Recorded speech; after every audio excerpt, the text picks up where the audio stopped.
Chad, what's going on? Welcome to Dad Edge Podcast, my friend. Thank you so much for having me on. I'm excited to be here. I'm excited to have you, man. And we go back like 5 minutes. So, to God, what is it? A day is like 1,000 years, So yeah, time is relative. It's very true. And just to give the audience some context. So, despite COVID and despite things being on lockdown, I got to see you live just a few short weeks ago as we record this show.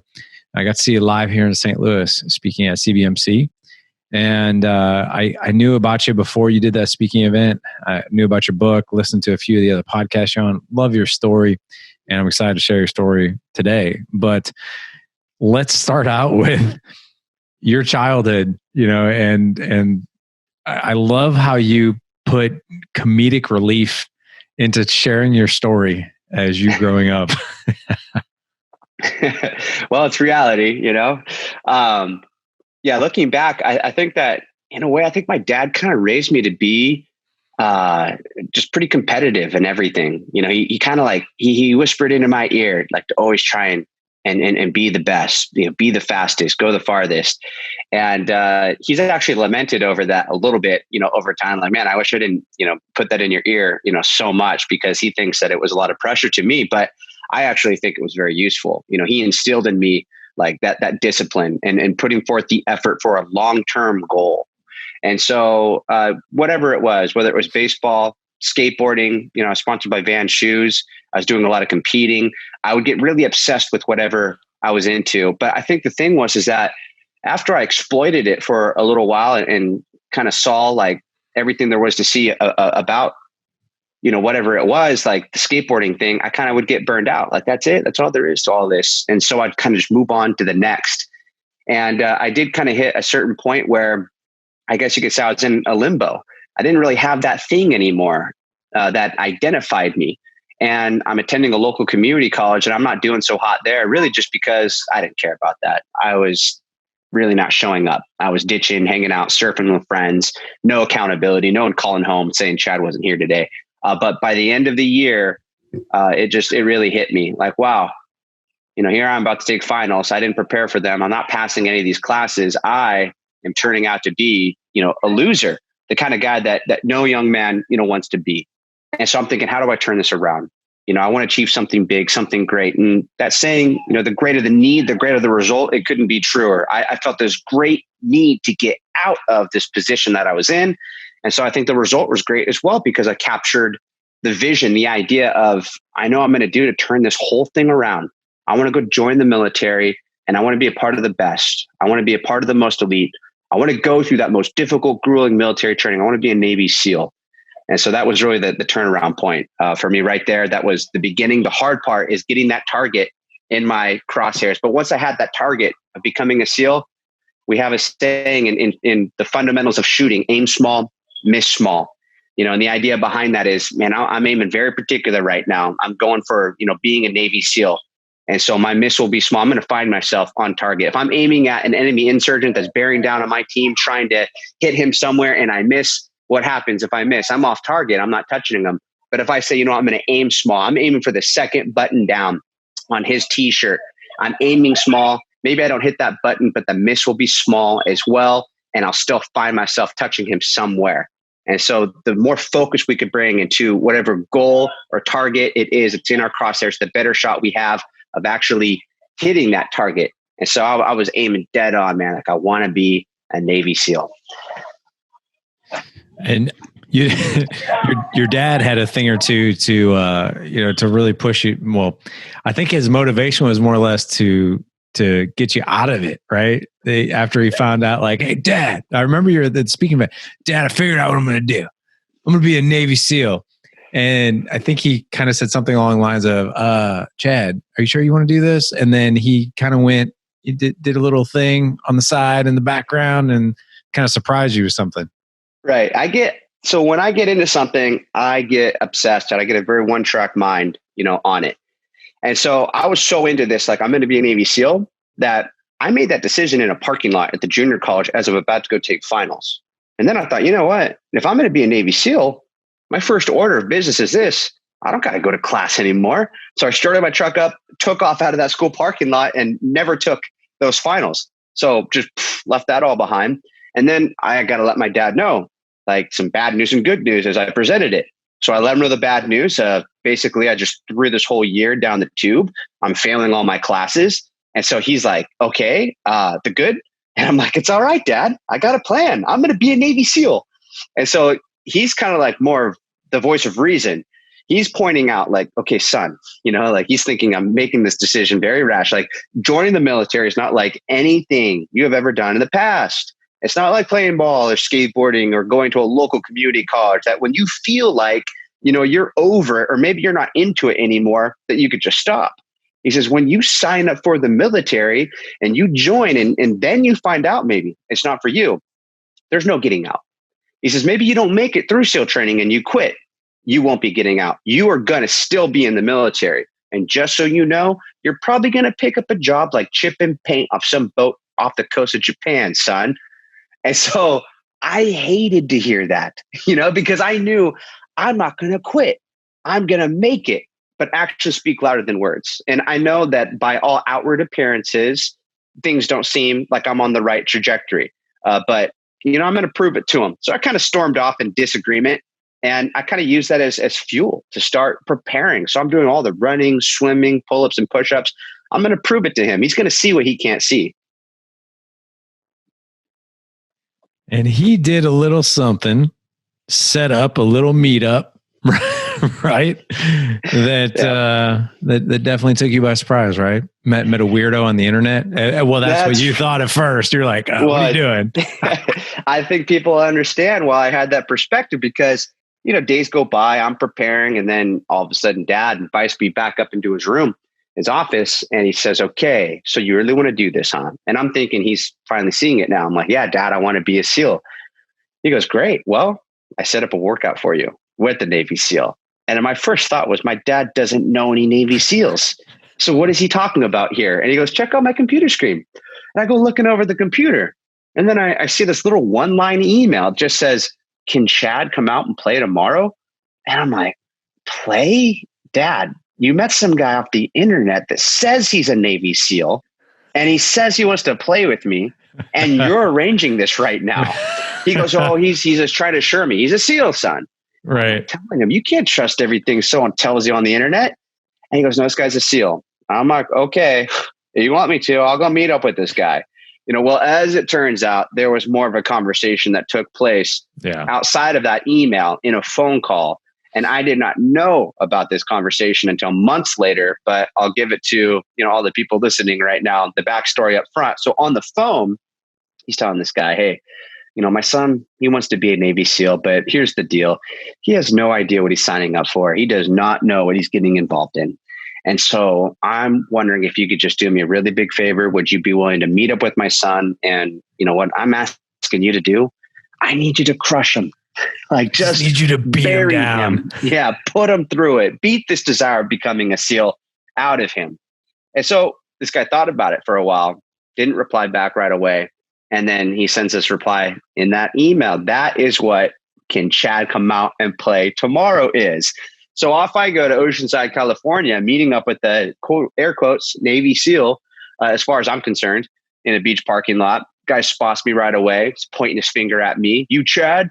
Yes, sir. All right, Bubba. I was Bubba from that point forward with this guy. Get on over here.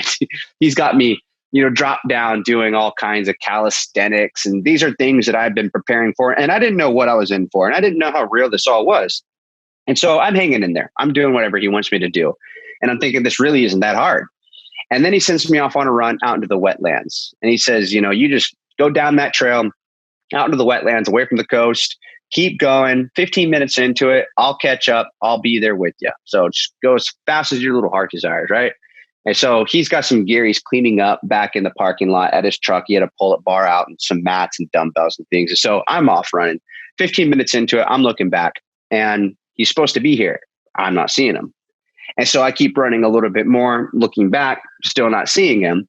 Well, me, being a teenage skater punk kid, my arrogant pride thought, hey, maybe I'm too fast for this Navy SEAL. He can't catch up with me on this run. And so I'm running and celebrating in my mind. Like, what a great track I'm on. This guy can't even catch up on the run. And I'm looking back over my shoulder again, and it was like a scene cut right out of Terminator 2, the Arnold Schwarzenegger movie, where that bad guy, they call him the T-1000, can like suddenly in that police uniform, like morph into knife hands and chase down a moving vehicle. I'm looking down that trail, and it's like he's got knife hands. He's coming for me. And here it is. I'm trying to keep that distance, but he closes the gap, catches up to where I am, and I never saw what was coming next. I mean, I really upset this guy. I was greeted by his fist just impaling my stomach as I'm getting clotheslined, going for a ride, feet off the ground. I remember that feeling of just being in the air, seeing sky, and feeling the wind already just knocked out.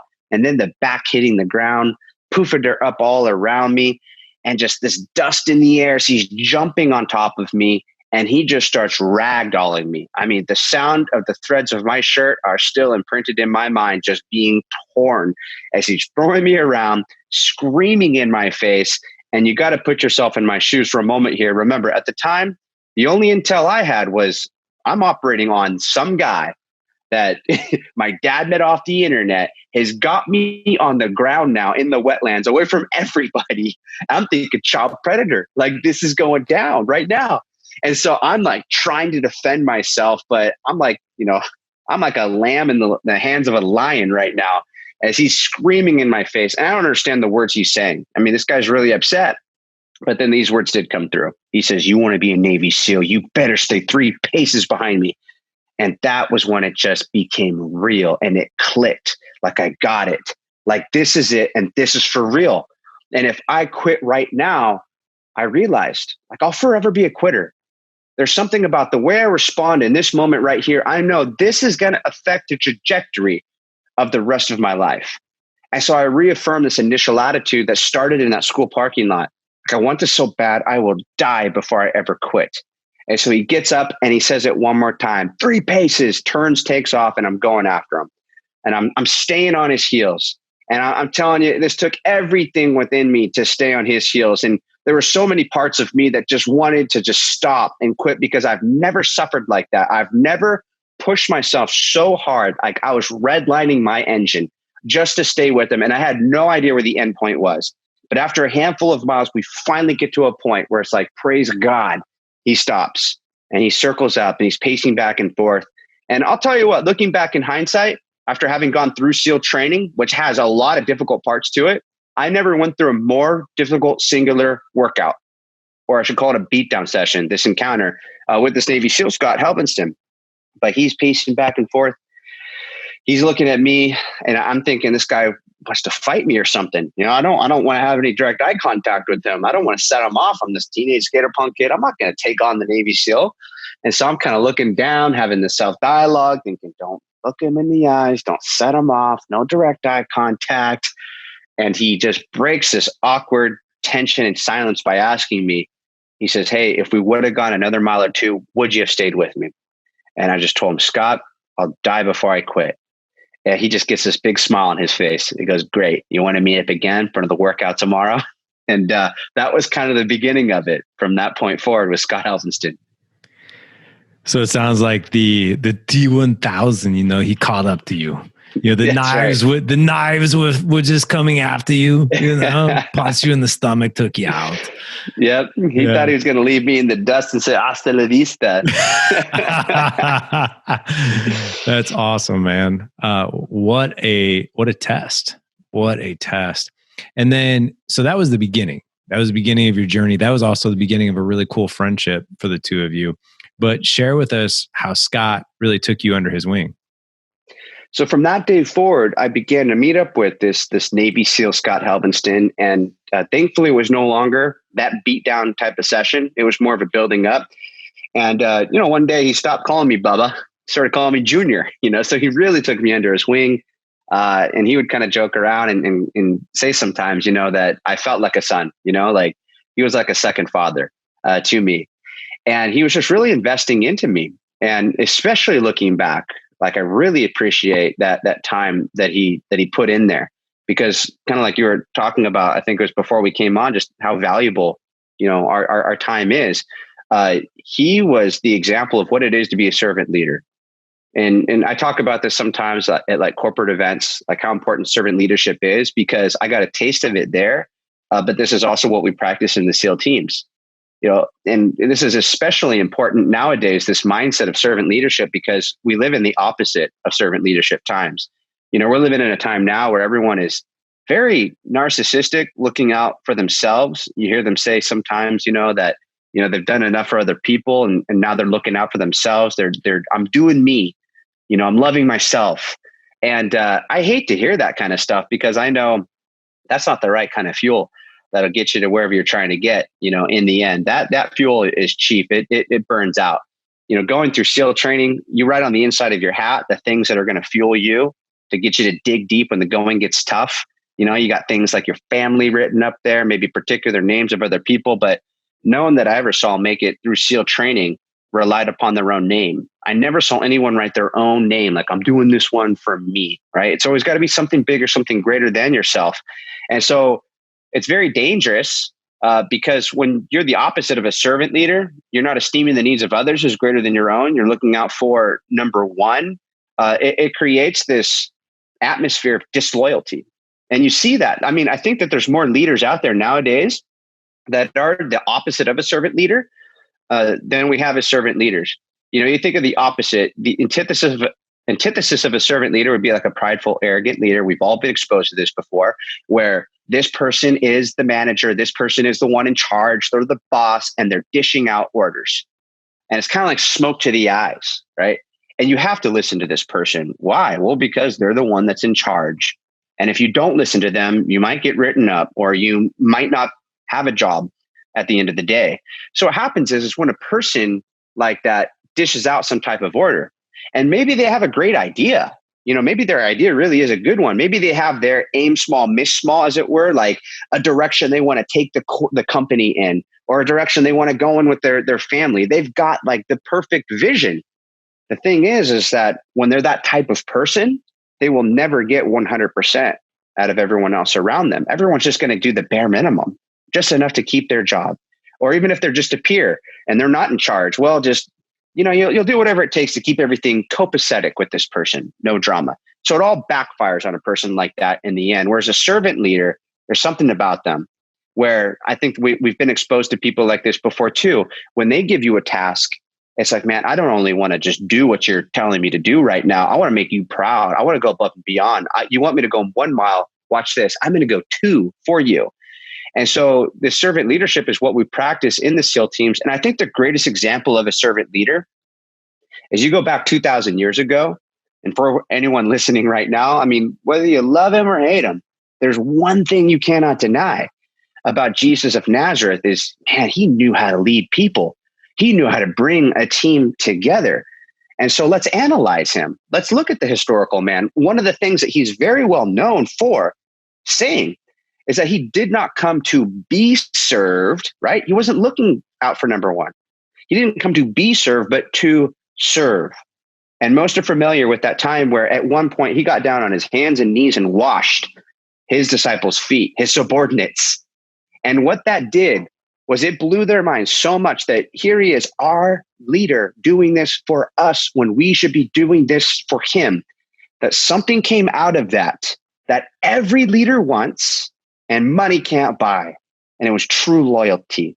So that when he gave them a task or a mission, they were willing to carry it out, not just to collect a paycheck at the end of the day. They were literally willing to do it and put their lives on the line in the process of that. And so it's that loyalty that a servant leader has. And that's what we practice in the team. So Scott's a servant leader in my life. He's investing into me, developing me. But this is all part of our SEAL creed as well. Everybody wants to get in on, what's the secret? What's the secret to the SEAL team dynamic? We want that teamwork, right?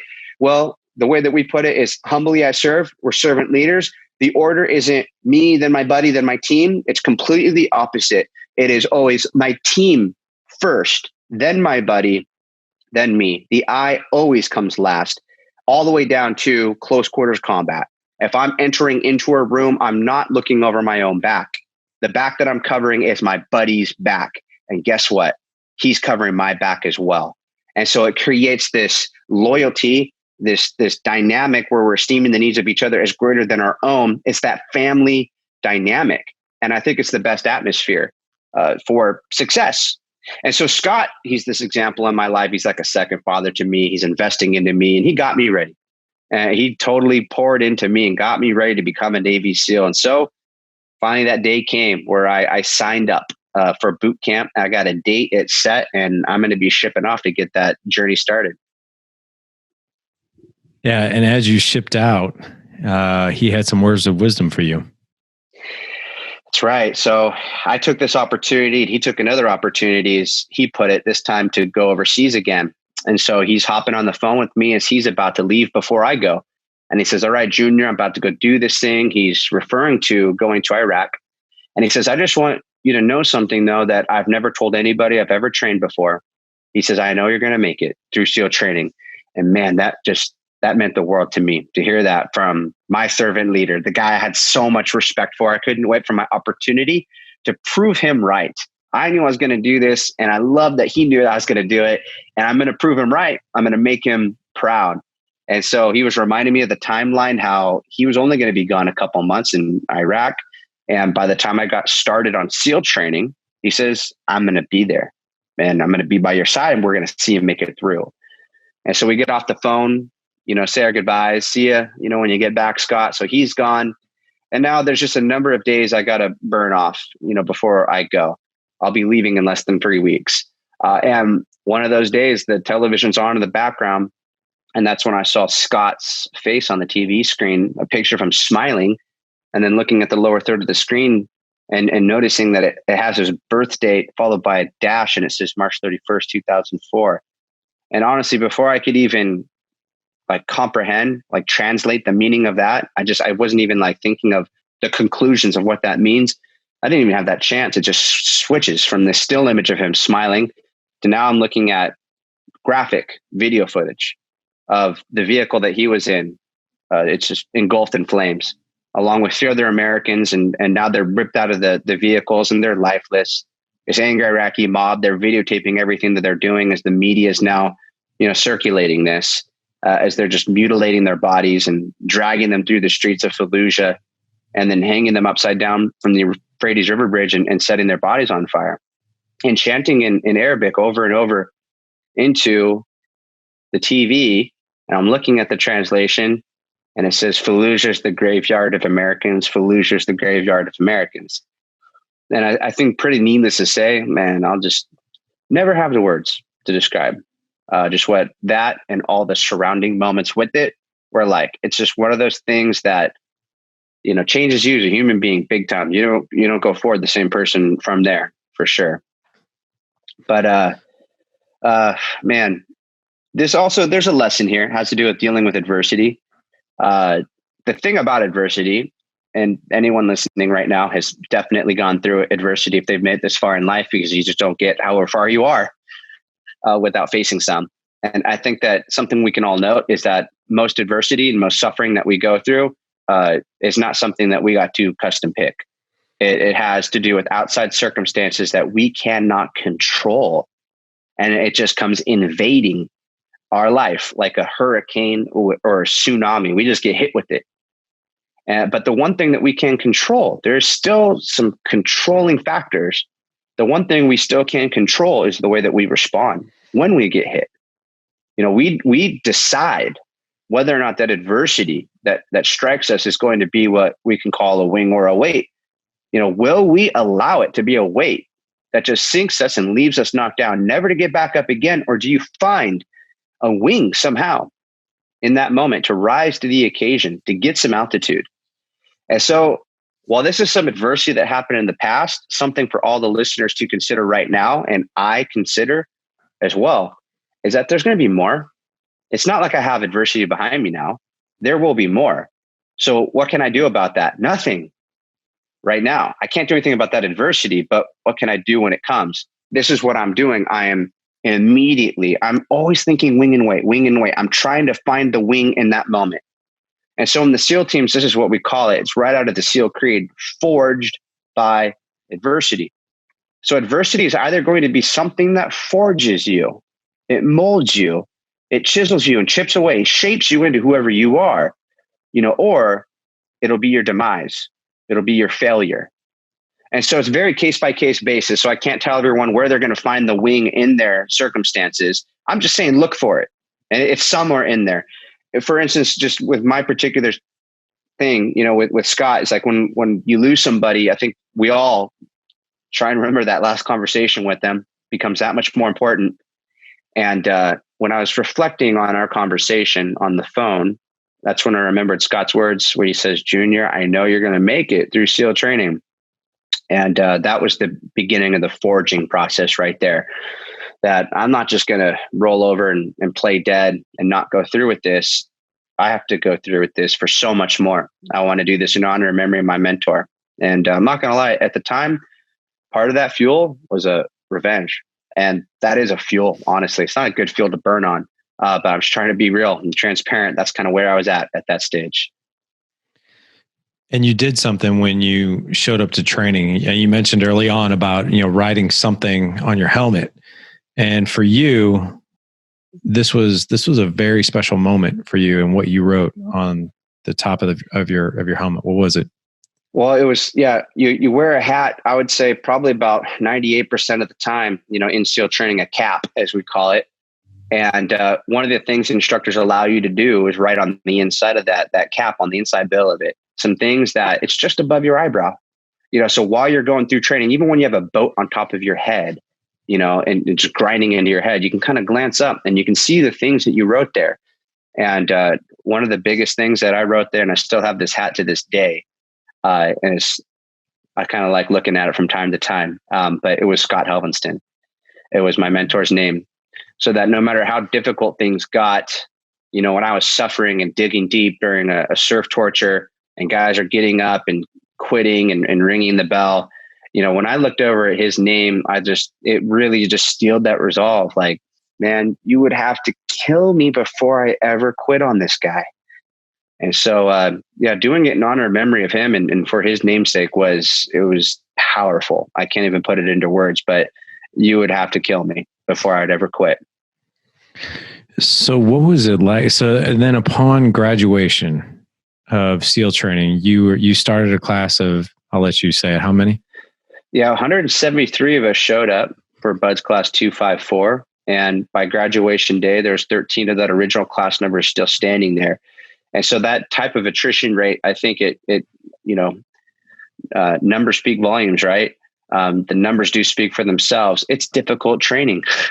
And that feeling of, graduating, going from feeling like a nothing, a zero in that parking lot in junior college and thinking if I could just achieve becoming a Navy SEAL, that would give me a sense of, fulfillment and satisfaction. And then doing it for so much more in honor and memory of this mentor of mine. And, no doubt about it, it was one of the happiest, most fulfilling moments of my life. I got my family, my friends there as they're looking on. I'm about to get this thing called the Trident Insignia. Says, you've done it. You've climbed to the top. Welcome to the Brotherhood. You are a Navy SEAL. I remember exactly where I was at as I was making the approach, walking out, looking up and thinking, Scott, we did this. And not only was this one of the happiest, most fulfilling moments of my life, the strange part, and this is the very unexpected thing, was that moving forward, and it did not take long. It was within 24 hours. I would say it was pretty much already happening on the ride home after graduating. I felt like the wind got taken out of my sail. I feel like everything is starting to circle the drain and go downhill from that point forward. And I could not comprehend why at the time. I mean, I just achieved this thing that I thought was the ultimate, and it's so short-lived. And so it was years later, I heard these words spoken by the late Christian philosopher, Ravi Zacharias. I thought, dude, those words, that explains it right there. That's exactly what I experienced graduation day. And so this is what he says. He says, one of the loneliest moments a man will ever experience is when he's achieved that which he thought would deliver the ultimate. And in the end, it lets him down. So one of the loneliest things a man will ever experience when he's achieved that which he thought would deliver the ultimate, in the end, it lets him down. What he's referring to right there is something I believe every person listening right now is familiar with, at least to some degree. He's talking about, we can call it the human condition. We could call it the grass is always greener over there on the other side. Never really quite fully satisfied or fulfilled with where we're at, but we're not panicking here either. We're just looking over there and saying, I got goals. I got plans. And once I hit my achievements, that's where I will be satisfied. That's where I will have the satisfaction that I was looking for, the fulfillment. And so we develop these goals and achievements in our mind, and it leads to some good stuff. You hunger for it. That hunger leads to the drive, the hard work, the discipline. You're pushing through blood, sweat, tears, determination, whatever it takes. And have you ever gotten there? Have you ever had your moment where you hit the target that you were going for, and this is all that you ever wanted? And awards are passed out, recognition, satisfaction happens. You are satisfied just like you thought you would be. It's a good feeling. But what happens is that satisfaction doesn't last quite like you expected it to. And so what do? You just kind of step back for a moment. You put on your thinking cap. And after doing a little bit of looking within, a little introspect, a light bulb goes off. You know what it is. The reason this didn't give me lasting fulfillment like I expected, simple, man. I didn't go for something big enough. If I really want this to last, I need to raise the bar. I need to go for something bigger, something greater. So that's exactly what we do. We start aiming after that next rung of the ladder. We're thirsting after that one. It develops all those things again, the blood, sweat, tears, determination. You get there, you drink it up, you are satisfied. This is the one, just like you thought you would be. Here we are. But what happens? It's like a vicious cycle. You just get hungry and thirsty all over again. And seemingly there just is no end. But there is an end point. And that is the whole point to that quote of one of the loneliest moments a man will ever experience. Here's the question, is what happens when you finally arrive at a place where you no longer, like all the previous times before, can step back, put on your thinking cap and say, oh, I know what I'll do. I'll just go to the next rung of the ladder. Nah, you can't do that this time. Well, why not? What makes this one different? Well, because you're at the last rung of the ladder. You can't say, oh, I know what I'll do. I'll just go up from here, try and gain a little bit more elevation. No, you can't do that this time. Why? Because you're at the peak of the mountain. There is nothing left to climb. And yet, like all the other times before, you're hungry and thirsty for more, but far worse than all the other times, now there's no next. And so that was my experience. And this is not something foreign or unique just to me. You see this happen all the time in the lives of professional athletes, rock stars, movie stars. They have everything that the world has to offer. They have climbed the top. And what do you see going on in their lives? You see their lives unraveling, destroying their own lives, like a constant drama, with alcohol, committing suicide. And we're like, why? Don't you realize you have everything the world has to offer? And maybe that's just it. They've touched something that a lot of us have wondered, what's it like to be there? And we have our idea of what it's like. And they say, man, it's not all that it's cracked up to be. In fact, this is just a paraphrase, but I saw this one recently, Jim Carrey. He says something along the lines of, I wish everybody could become, rich and famous and have everything that they ever dreamed of so that they would know that that's not the answer. And it's a downer to hear that kind of a thing, like where's the pursuit of happiness in that? But I think it's a reality that we all need to understand. And so I think the wisest one that ever walked the face of this planet, Jesus of Nazareth, he framed it quite well, better than anyone, when he says, what's it profit a man if he gains the whole world, but in the end loses his soul? And so that's the answer right there. Is that me becoming a Navy SEAL? We all have our own version, right? Of like, what is it to gain the whole world? That was my gaining the whole world. But what was I missing? The most important part. My soul was not oriented correctly with my creator. But I didn't know that was the answer at the time. I could look back and tell you that's exactly what was going on. But at the time, man, I just felt like I got thrown into, the ether, like I felt like that's all there is. That's all there is to life, huh? And if this doesn't satisfy me, and maybe I can't think of what a next would be, I think this is it. This is the last rung of the ladder. But if there is some next I'm not being creative enough to think about, I know that's not going to do it either. This is so short-lived. So secretly, I was miserable.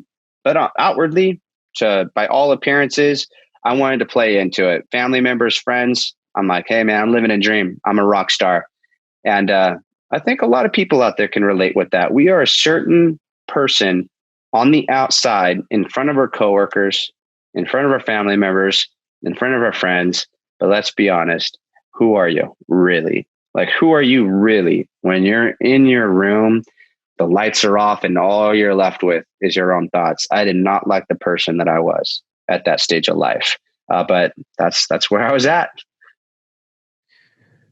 So just to take a pause here for a moment, because I want to get back to the exact point that you're hitting, just so the audience knows, what does your family look like right now?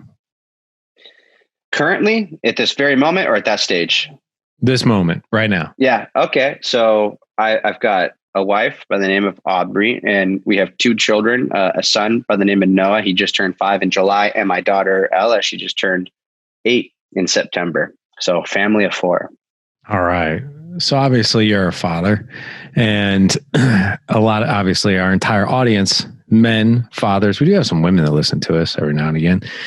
Trying to get the scoop, right? Some that's intel. Right. What's going on over there in enemy occupied territory? That's right. What are these guys thinking? What are they talking about? So, but I think you've just hit it home with most of us guys, to where like, especially like, I think in our careers, we're always like, oh, if I could just get that promotion, if I could just get that next level raise, if I could just get that next thing, that next, and it's always like this next thing. What I have found in the corporate world, as I'm sure you have too, some of the most miserable people working for that company are at the top, making the most amount of money, chasing, they've uncovered the titles, they've done the thing, and they get there and they're like, I thought it would look different. Thought it would feel different. But yeah, but going back to, I know. Consider too what they sacrificed to get there. Yep. I've spent a little bit of time in ministry working for a church, and one of the things I would get the phone call to go do was go visit people in their final moments. They want someone from ministry there to kind of like pray with them because they're about to go meet their maker.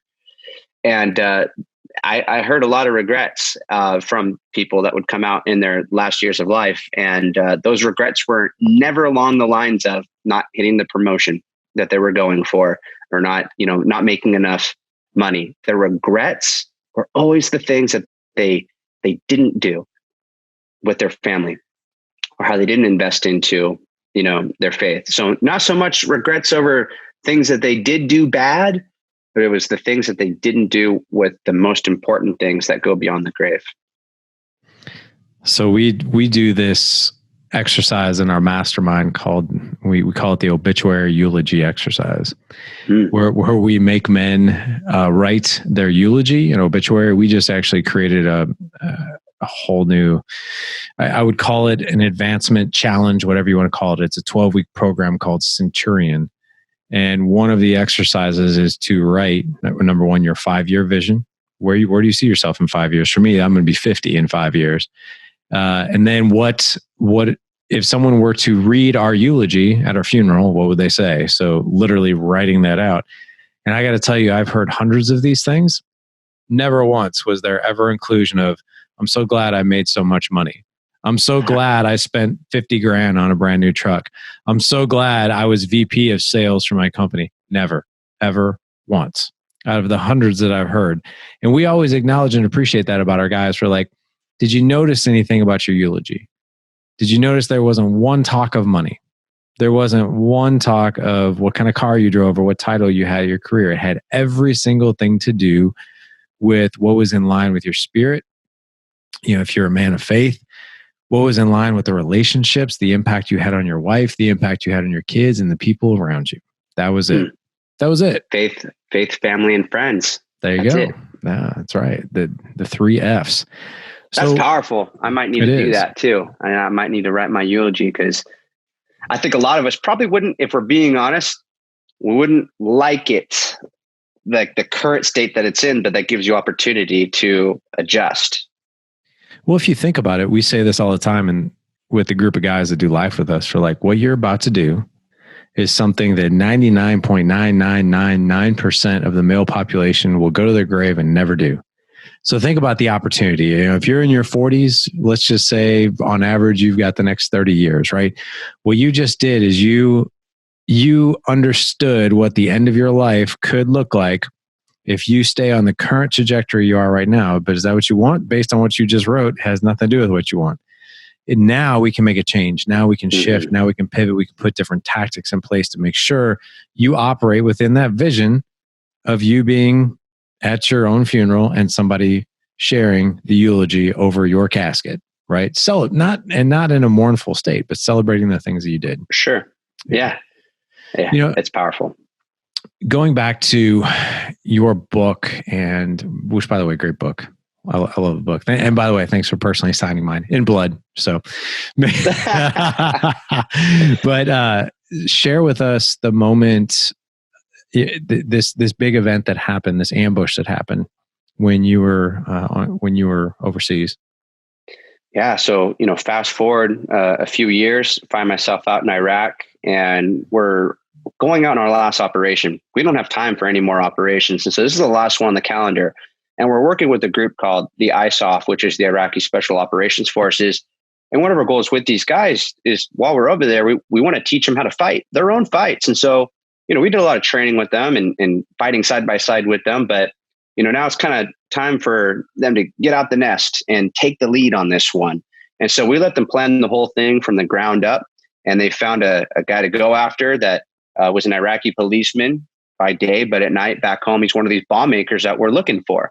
So everything checks out and we're ready to roll out and go. So I'm looking through my night vision goggles, my green little world, kind of going over this mental inventory. I know, where this guy lives, how we're going to get in, how we're going to get out, and rolling out. And, just as we pull up to the guy's house and, some of our guys are about to make a move, it's like the most vulnerable moment you could be in on the operation. It's a move from armored vehicles through open, dead space to cover and concealment. And that's where everything broke loose. We start getting shot at from 3 different directions. Clearly, this guy, he knew that we were coming and he had some comrades with him. And so they're shooting from, this cover and concealment, taking these rounds from different directions. And, we're in the worst of circumstances here. I mean, this is an ambush. And the odds are really against you in that type of scenario. I mean, remember, this is how my mentor and all the guys he was with in his vehicle, they got wiped out. And so the first words that come out over the radio, thankfully, my assault leader was very calm, cool, and collected. He had that sort of ability to control his emotions and actions regardless of circumstances, as it says in the SEAL Creed. He really set the tone. He says, all right, boys, we're getting out of here alive, but I need you to push left. So push left, tactically speaking, meant for us, we knew we're not just turning around and hightailing it. At the very least, we're putting on a heavy offense.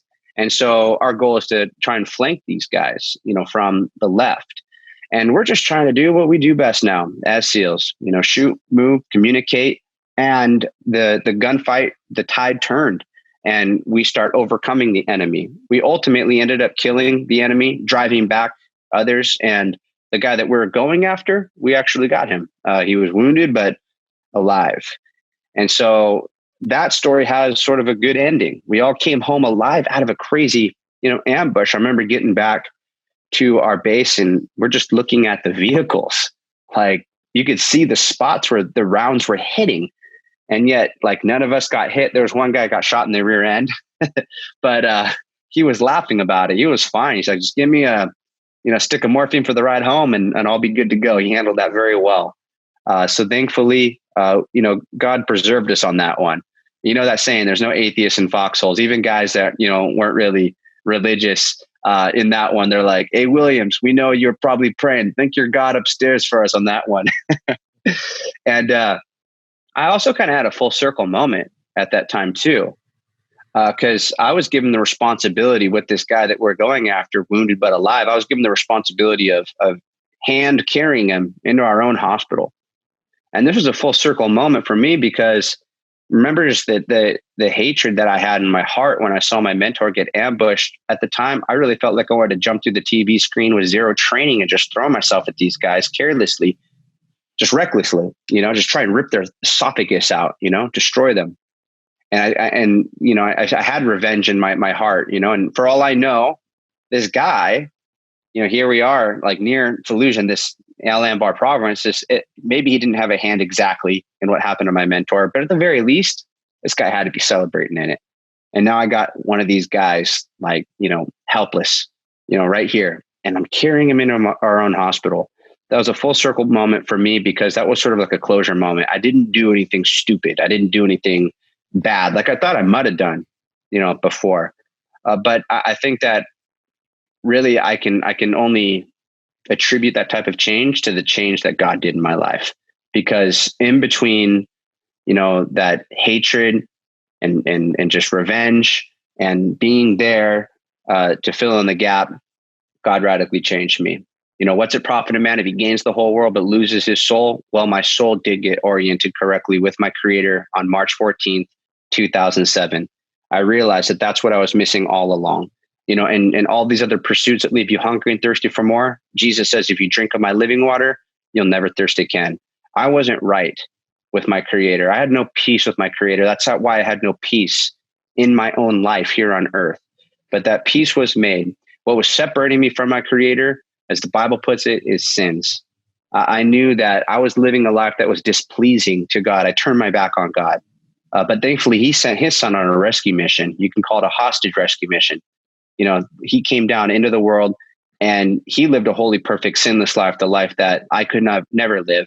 And when he went to the cross on my behalf, on our behalf, to take on the sin of the world. He traded skin with you and I, paid for that sin in full at the cross, so that we could be lavished with God's grace and his mercy. And he rose again from the dead, conquering the power of sin, conquering the power of death. Death is bad news, but he says, because I live, you also shall live.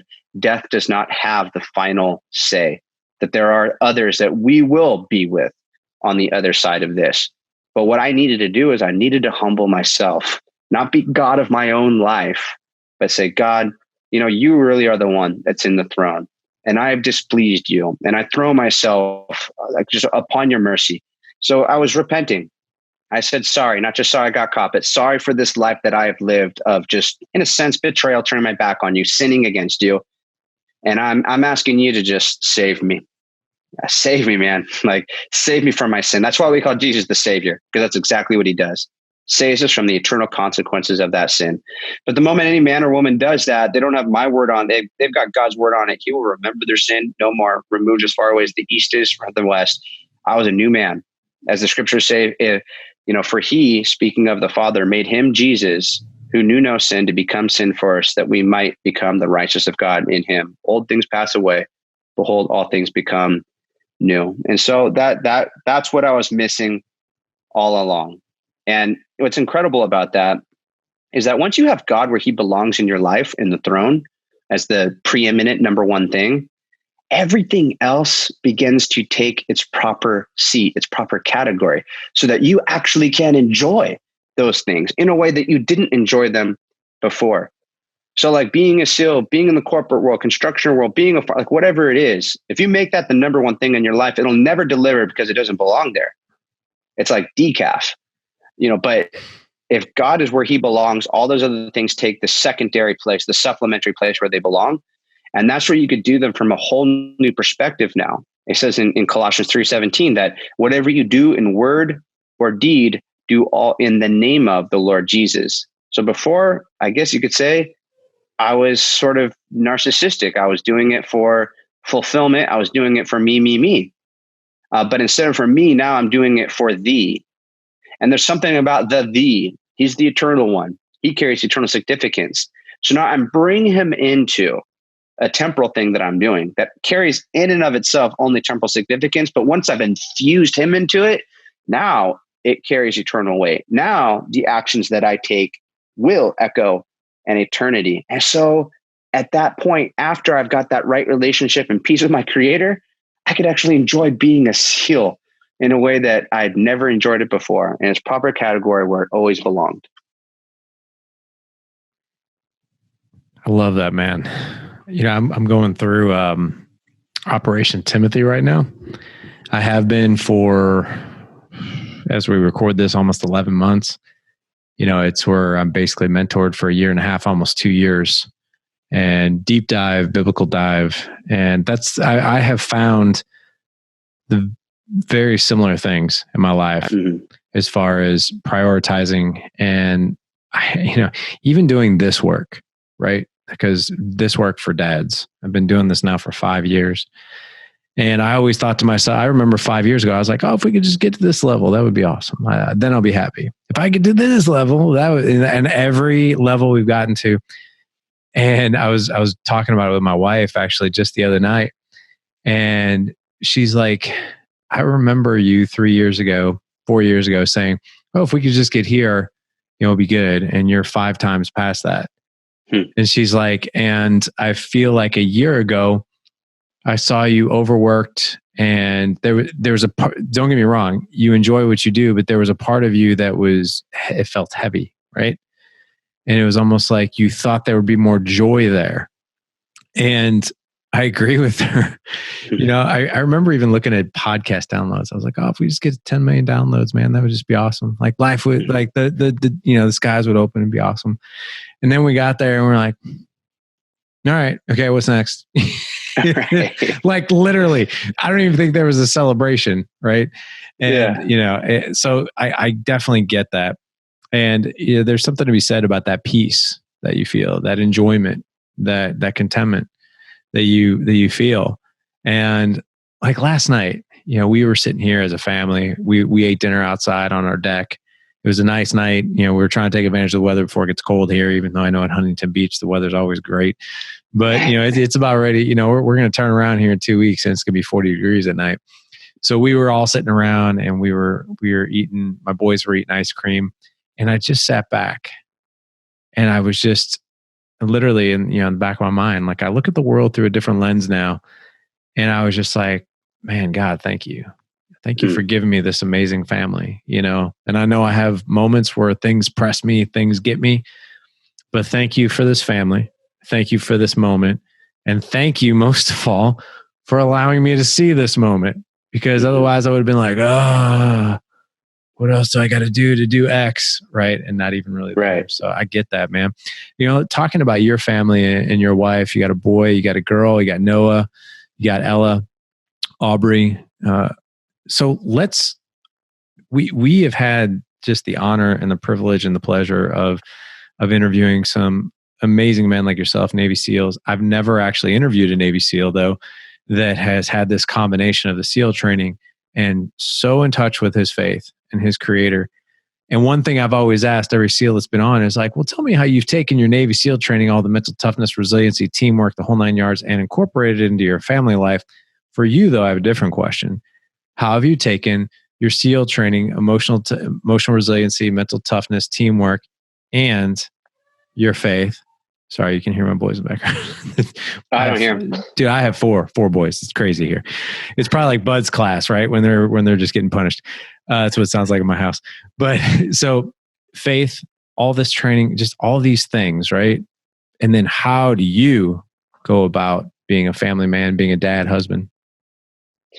So I realized that there's huge responsibility, in the institution of family.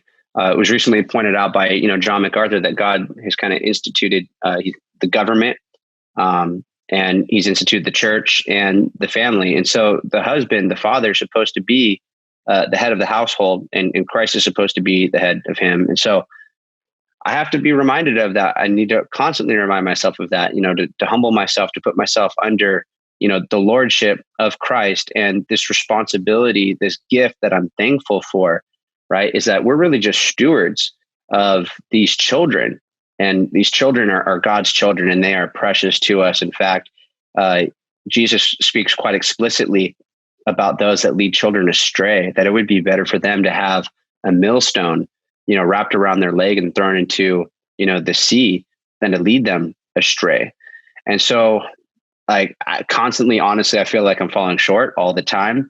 But at the same time, I'm kind of glad that I'm catching that. I want to be that man in their life that shows them what it is to be a follower of Christ and to practice the important disciplines, the fundamentals of what it is to be a Christian. And so I think of this acronym RPGs that might resonate with guys, because when you think of RPGs, it's like, what's he talking about? Rocket propelled grenades? But This is, I think, the fundamentals that I'm trying to take my family through. It's kind of like how you don't ever outgrow the pull-ups and push-ups and sit-ups of SEAL training. This is the pull-ups and push-ups and sit-ups, I think, of, being a Christian family, being a Christian.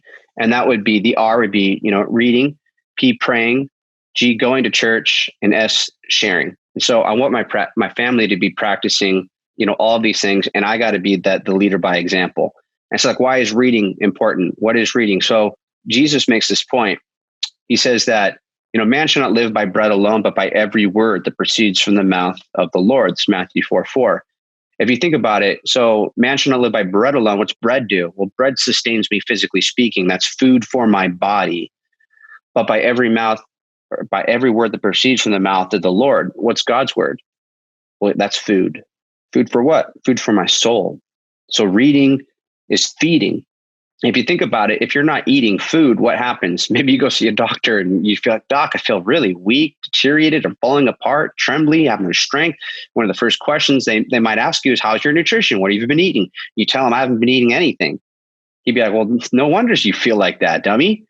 Well, in a very similar way, spiritually speaking, your spiritual health is dependent upon getting that nutrition. If you feel like you're spiritually weak, falling apart, not being that person you're supposed to be, how's your nutrition? Have you been getting into God's word? So reading is feeding. And so we try and instill that in our kids. We got this really cool, sort of like, it's called like the Action Bible, and it breaks things down for the kids a little bit differently. When you read through, some of the parables that Jesus gives, it really brings it to life. David and Goliath. And so each night, we try and make this a regular practice. We'll go through one of these, Action Bible, stories with the kids, and then we pray with them. And so with prayer, maybe dads out there, you don't know like how to pray or what to pray for in front of your kids. Here's another just good framework for you. Acts, just like the book of Acts, but think of it differently. When you pray, you want to, A, it's adoration, C, confession, T, thanksgiving, and then S, a word we don't use on the street, supplication. That just means requests, making your requests. And so quick breakdown of that. Jesus gave the example of adoration right from the very beginning, the Lord's Prayer. When you're praying with your kids, Jesus says, this is how you should pray.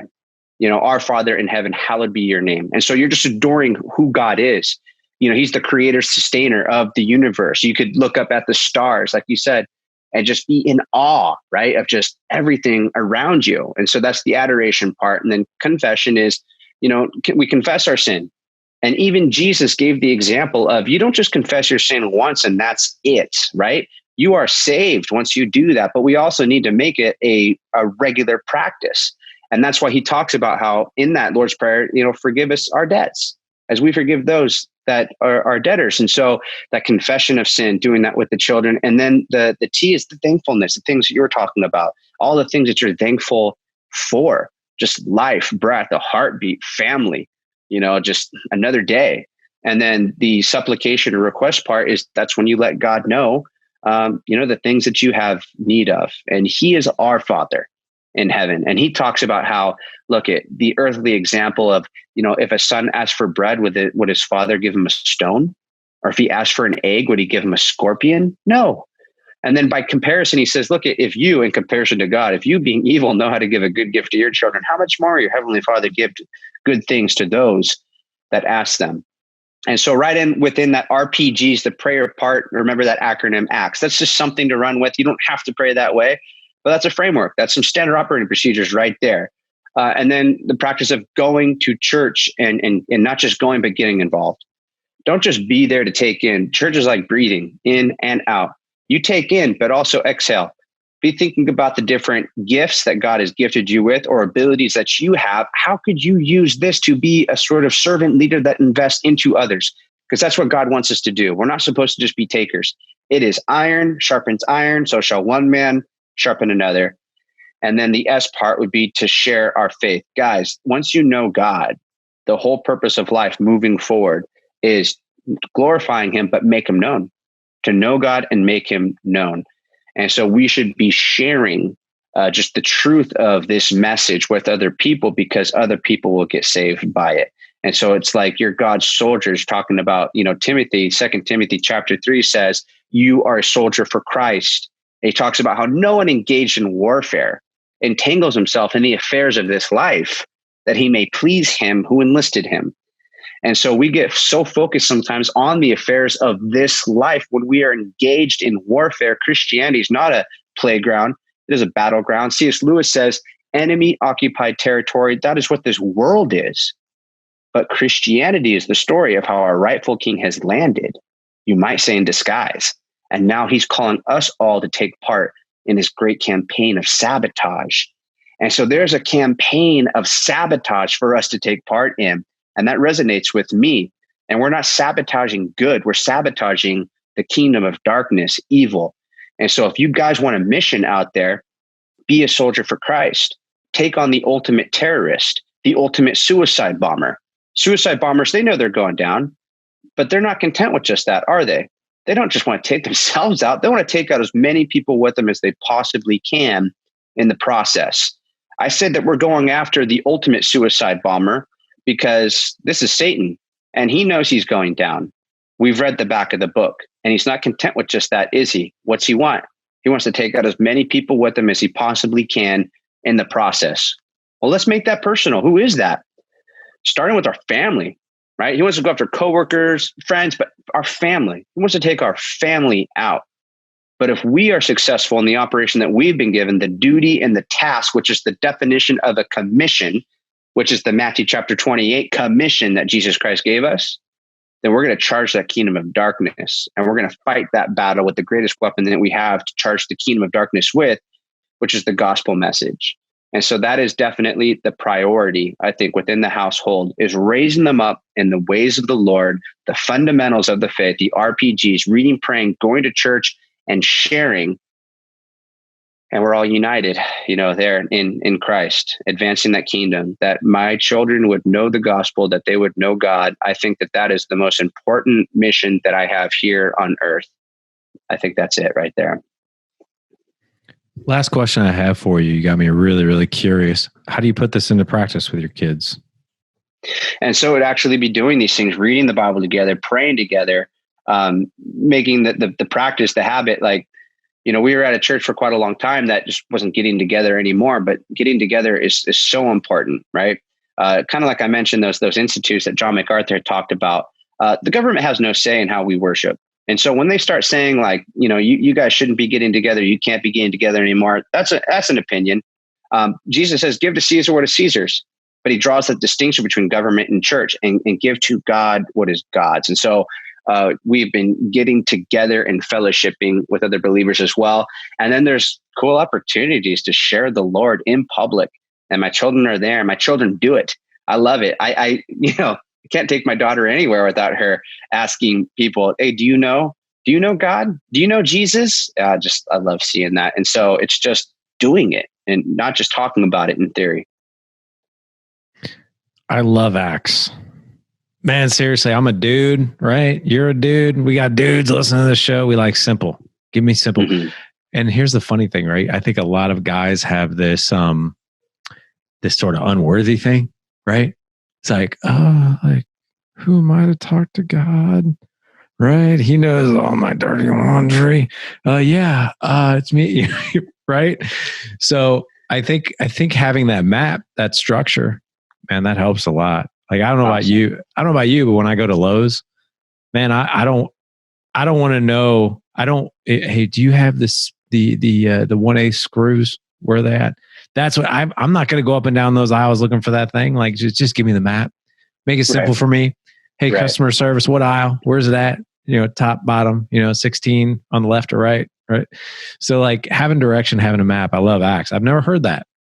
But as you're telling me that, the thing that was pulling on my heart, man, is like, because my boys will be like, how do you pray? I was like, just pray, have a conversation, right? That doesn't give them any answers. You, my friend, just gave me a very nice template, a very nice way to I'm sharing this with them tonight. So thank you. Well, it's not original to me. That was passed on to me. I don't know who it's original to, but it's that saying out there, we're all bees just collecting pollen, right? collecting pollen to make some honey. Yeah, man. Yeah. So, hey, listen, I know you do a lot of speaking. You've got your book out there. I know you've got a plethora of resources. I want to give you an opportunity to make sure that as we close this show out, that how can the guys find you? How can they connect with you? And maybe for the corporate guys who, want to book you for a speaking event or something like that, how do they get in touch with you? I appreciate that very much. So obviously, I do a lot of faith-based speaking. That's pretty clear. But I also do corporate speaking as well. And that's one of the things that floats the boat, pays the bills. And so I think you might have mentioned it earlier in the podcast. I've spoken for various like Fortune 500 companies. And I talk about, these 7 leadership principles that I extract out of our SEAL creed. And if there's any concern out there, whether or not I'm going to take over and turn the meeting into a gospel presentation, no, I understand, right? Like when you get hired to, do something, you don't have to insist that, you're going to share, your religion, with that person. And so I just extract the principles and the truths out of the SEAL creed. But they can find out about me or book me by going to Navy SEAL chadwilliams.com. So kind of a lengthy URL, but it's memorable. So Navy SEAL chadwilliams.com. And if anyone wanted to get like a signed copy of the book, you can get it directly off there. I'll send it to you. I got to tell you guys, it's a great book. Not to mention the fact, I love your swag. I love the shirts. I bought a shirt when I met you. Yeah, I got one of those on right now. Yeah, man. I got it. So me and a good friend of mine, we work out together every morning. He was there with me in the front row. We both bought shirts, and like for some reason, I don't know what it is, but we work out together. And every now and again, I say every now and again, it's at least once a week. For some reason, he'll pick me up, I'll pick him up, and I'll be like, dude, we really got to call each other, man, before we like look like, thing 1 and thing 2 walking into the gym, cause we'll both be like a black shirt, red top. And I swear, man, this true story, the day after your speaking event, I was like, I can't wait to wear my new shirt. Right. And I went to pick it up and I was like, I bet Vito's going to have this on today. And sure enough, he picks me up and I'm like, I am so glad I didn't wear that shirt. I was like, because not only is it the same color, but it's the same shirt. Like, yeah, people start thinking you're a part of, some type of team or movement, right? That's right. On the shirt, for anyone that doesn't know, we got the bone frog on it. And in the SEAL teams, we're known as frogmen. And the bone frog, though, is something very significant. It's something we wear to honor and remember fallen frogmen. And on the shirt, it has these words without a scripture reference, but these are Jesus' words. He says, greater love has no one than this, the one that lays down his life for his friends. And within the bone structure of that frog, we got the cross. So it has kind of like a double significance to it, that it represents, these SEALs that have shed their blood for our earthly freedoms, but it also represents the Savior who shed his blood for our eternal freedoms. So it's actually a great conversation shirt as well, because guys will ask about the frog. You get to share with them these SEALs. And then they ask about those words without that reference there. They're like, who said that? Was that like Plato or something? Like, no, man, that was Jesus. So just as these guys shed their blood for your earthly freedoms, he shed his blood for your eternal freedoms. And it's almost scripted. I could tell you exactly what they'll say right after that, because I've been there, done that a bunch of times. They go, wow, I never thought about it that way. And so the shirt has actually turned out to be a very good gospel tool for conversation as well. I love it, man. And yes, I do love that saying. I love that. I love that statement. Gentlemen, don't even worry about having to remember all the links that Chad threw out there. We're going to have all of them just for you, as we always do, right? Go to gooddadproject.com/294 for this show. We're interviewing Chad Williams. He is the author of Seal of God, as well as obviously an incredible message, incredible speaker. Let's go support this man. Again, gooddadproject.com/294. Chad, thank you so much for coming on. This has been an absolute pleasure. I've been stoked to have you on ever since I saw you speak a few weeks ago. And man, just nothing but gratitude, man. Well, thank you. You're awesome and asked some great questions. The time went right by, so I enjoyed sharing it together. Back at you, my friend.